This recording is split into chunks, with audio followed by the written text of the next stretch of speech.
अशोक स्तंभाची बांधणी पाहिल्यानंतर असं वाटतं या शिल्पामध्ये बुद्धस्तंभ कोरण्यात आलेला आहे.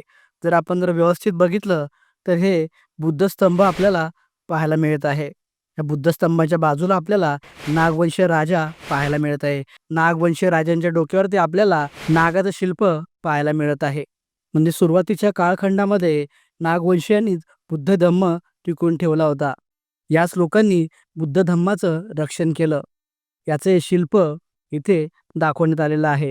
हे शिल्पपट पाहिल्यानंतर असं वाटतं हे बुद्धस्तंभ आहे. कारण की व्यवस्थित पाहिल्यानंतर असं वाटतं या कमळाच्या खालच्या साईडला जी दांडी आहे, ती दांडी नसून ते स्तंभ आहे. व्यवस्थित जर आपण बघितलं खालच्या साईडला आपल्याला कलश पाहायला मिळतो. त्याच्या वरच्या साईडला आपल्याला स्तंभ पाहायला मिळतो. स्तंभाच्या वरच्या साईडला आपल्याला उमळता कमळ पाहायला मिळतो. त्याच्यावरती देखील आपल्याला चौथराचं कोरीवकाम पाहायला मिळतो. त्याच्यावरती आपल्याला बुद्धांच्या ज्ञानप्राप्तीची ही विजयी पताका, त्याच्यावरती आपल्याला कमळ पाहायला मिळतो. कमळ हे बुद्धांच्या जन्माचं प्रतीक आहे. त्या कमळाच्या वरच्या साईडला आपल्याला गौतम बुद्धांची मूर्ती पाहायला मिळते. गौतम बुद्धांच्या बाजूला 2 बोधिसत्व आपल्याला पाहायला मिळत आहे.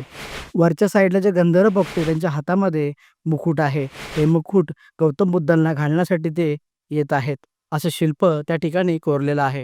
या शिल्पाच्या अजून देखील वरती पाहिल्यावरती आपल्याला आकाशातून गंधर्व खाली येताना दिसत आहेत. हे गंधर्व बुद्धांच्या स्वागतासाठी आहेत.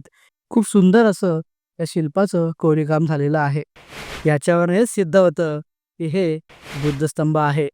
या बुद्धस्तंभाबद्दल आपल्याला काय वाटतंय आम्हाला कमेंट करून नक्की सांगा.